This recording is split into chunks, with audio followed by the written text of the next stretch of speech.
Today I'm going to do a live e-tip here in my office, and so I really wanted to just kind of have a real conversation about how customer service really affects our business. And a couple of things happened to me over the holidays, and I just thought, let's have a real conversation about this. What I wanted to talk about was about customer service, and can you just kind of type in here, what is your biggest customer service complaint? And, we just finished the holiday season. I have lots of stories about people letting me down and customer service not exactly living up to, what I would have liked to have had happen. So I would love to hear from you. A couple of things that happened to me over the Christmas holidays that I certainly learned from with my business, and that is that one of the people was, I had a set appointment. It was an ongoing, continual appointment, and it snowed one day, and this person, like literally 2 days before Christmas, canceled on me, and I needed this person to be here to help me, with some things that were happening at the house. And because I don't even know if it was snowing. I think there was a threat of snow happening, and this person canceled, too afraid to drive. And that's fine. People have their reasons of not showing up and doing as they promised. But the thing is that what had me kind of thinking about this is that this person never made any attempt to try and assist and find a substitute, help in any way, to try and make up for it. We could have rescheduled. This person could have found someone else to try and help out. There was no sense of remorse or responsibility of keeping that appointment, and I found this kind of really upsetting.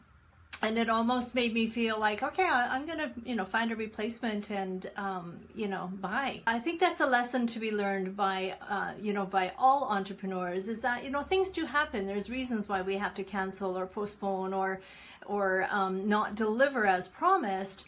But the key is to try and make up for it. Don't just say, can't make it, bye, sorry, and not care.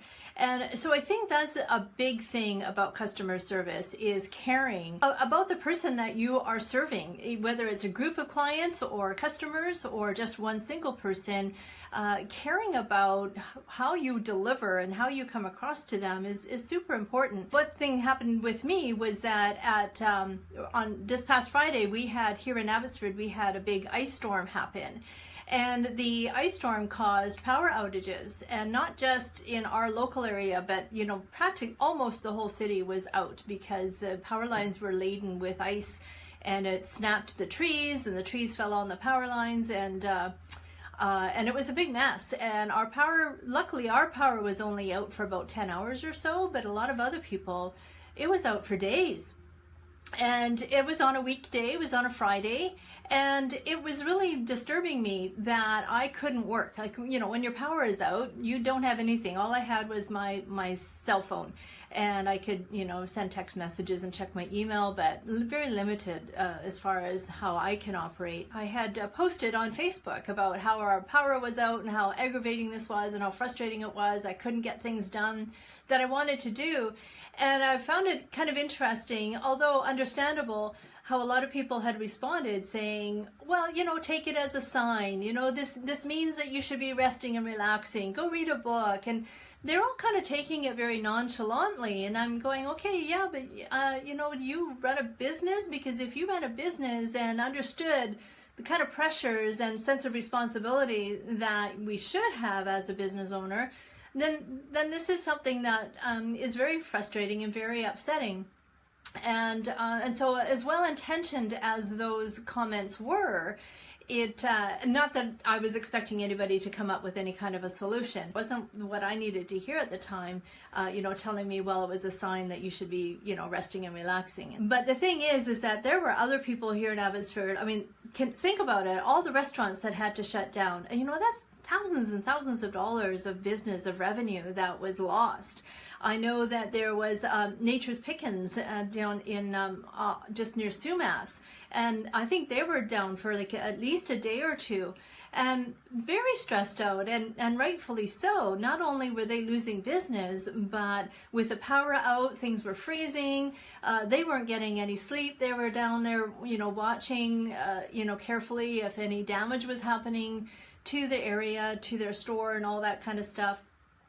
Cousin of mine, Laura at Single Tree Wineries out in Mount Lehman, their power was out for 5 days. 5 days. Can you imagine not having any power in your business for 5 days? So my point is that things do happen, but it's how we respond as far as customer service is concerned on how can we make up for it. And so when our power was out, I tried to get a hold of the people who were waiting to hear from me and letting them know, hey, the power is out. I can't really do anything, and I kind of asked if it's absolutely urgent, I'll try and do what I can.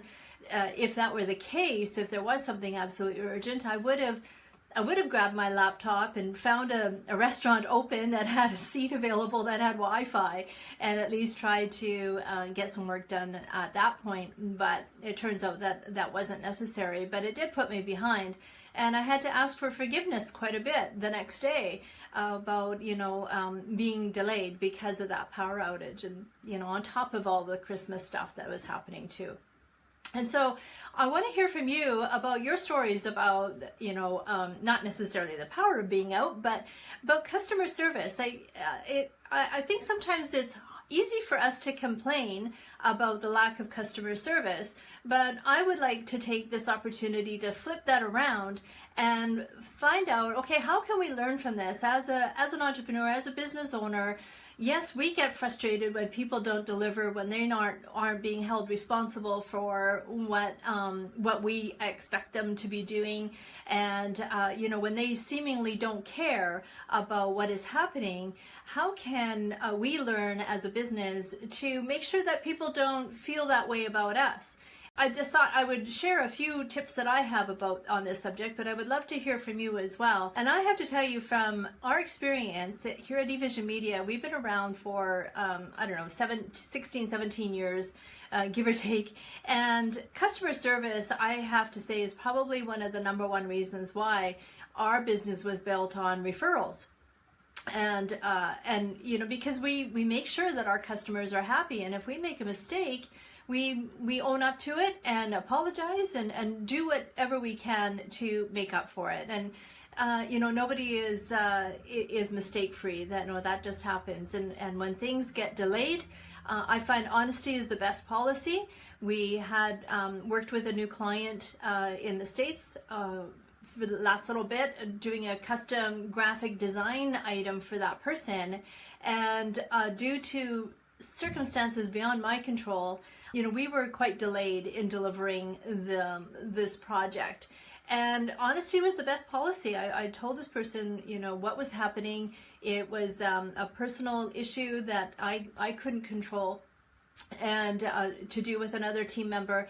And and I offered options. I says, okay, so, this is what's happening. We're going to be a little bit more delayed than what we would like to. I feel really bad about this. I wish there was something I could do.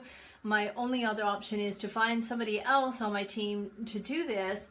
But in doing that, there will be some ramp up time that needs to happen in order for that to happen. And the client decided, no, let's just stick with it, stay the course. I appreciate your honesty. And we did end up fulfilling that project, and they were very happy with it. But if I had tried to evade the issue and not explain why we were so delayed and things like that, then it causes bad feelings. When people don't know what's going on, they'll jump to their own conclusions, and they will certainly conclude that can't trust these guys. They're not being responsible. They're not delivering what they promised they would deliver. So one of the other things that I know that customer service that has really helped us in a major way is answering our phones.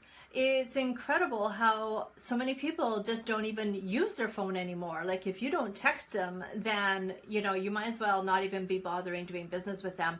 And one thing that I think that is super important as a business owner is to make sure that you're accessible as far as how your clients need to access you. So if they still use the phone, then you need to still use the phone. You need to answer the phone. And if they want to text, then you need to accommodate that too. Answering the phone, answering emails. There's many times I've had people say, wow, I'm so thankful that you answered that right away, and it immediately gave a favorable impression. I know for a while there was people who would be talking about, oh, you shouldn't answer an email right away, especially if it's to a lead, because you don't want them to get the impression that you're desperate. And I remember hearing that and thinking, yeah, that kind of makes sense, but I didn't practice that too much. It was against my grain to do that. Answering the phone right away and answering an email right away just shows that you're on top of things, and it shows that you're on the ball, and that you do pay attention to the other person on the other end, that you actually care about them.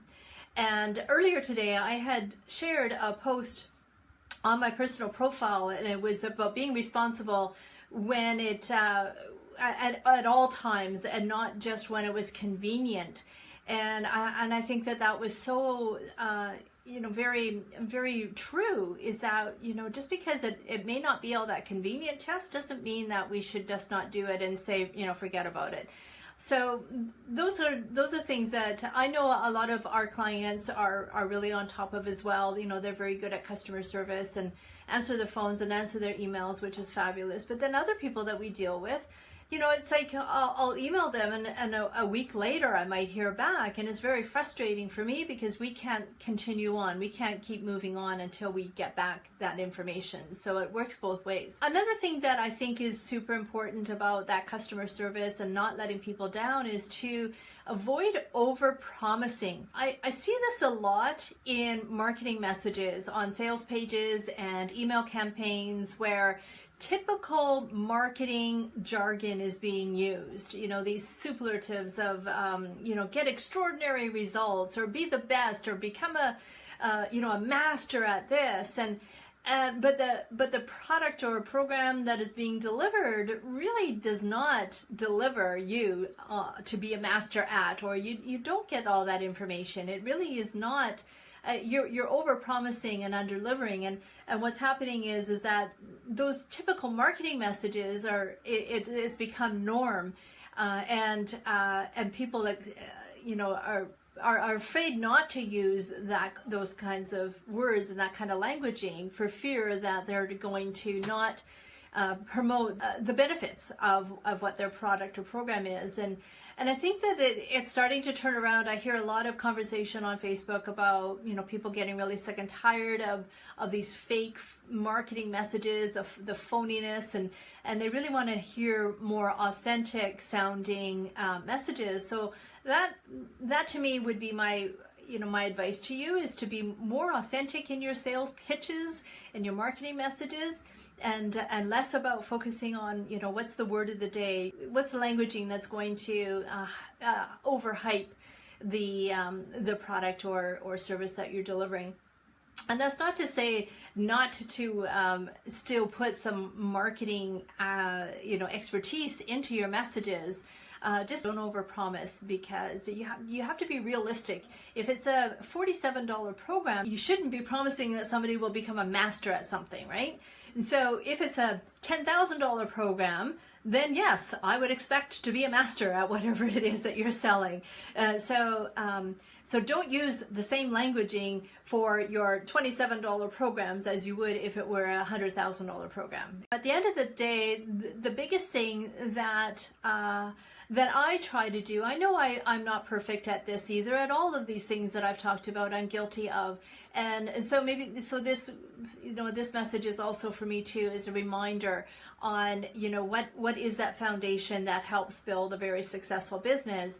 And so the final thing that I wanted to share was that, at the end of the day, you want to make sure that your client feels special, feels valued and heard, and appreciated. I learned that years ago when I was a Mary Kay consultant, and I still carry that message with me, is that they used to tell us that you want to pretend that everybody is walking around with a Post-it note on their forehead. And that Post-it note says, "Make me feel special." And that can be true for anything, whether you're in business or your personal life, where you really want to make sure that the people that you're dealing with, whether it's a group of people or a singular one-on-one person, is that you want to make sure that they feel like you have heard them, that you acknowledge them, that you value them, that you respect them, and that you appreciate them. And if you live by that alone and follow some of these customer service tips that I've been sharing, you will do very well in your business. You can't not succeed. People love to support other people who are supporting them. And I know that that's part of the reason for our success, and that's the kind of success that I hope for you. Let me know if there is anything that you have questions about for customer service or anything related. As you know, I'm Susan Friesen with eVision Media, and we have a web development and digital marketing firm, and as I said, it's been around for 16, 17 years. My purpose of doing these e-tips is to have a conversation and to share some of my wisdom that I've gained along the years of being in business and of having other businesses, from years past as well. And so if you have any questions at all, please go ahead and leave them in the comment section. I would love to hear from you. I appreciate you for stopping by, and we'll talk to you next time. Until the next time, we'll see you all again another time. Thank you so much for joining me. Bye for now.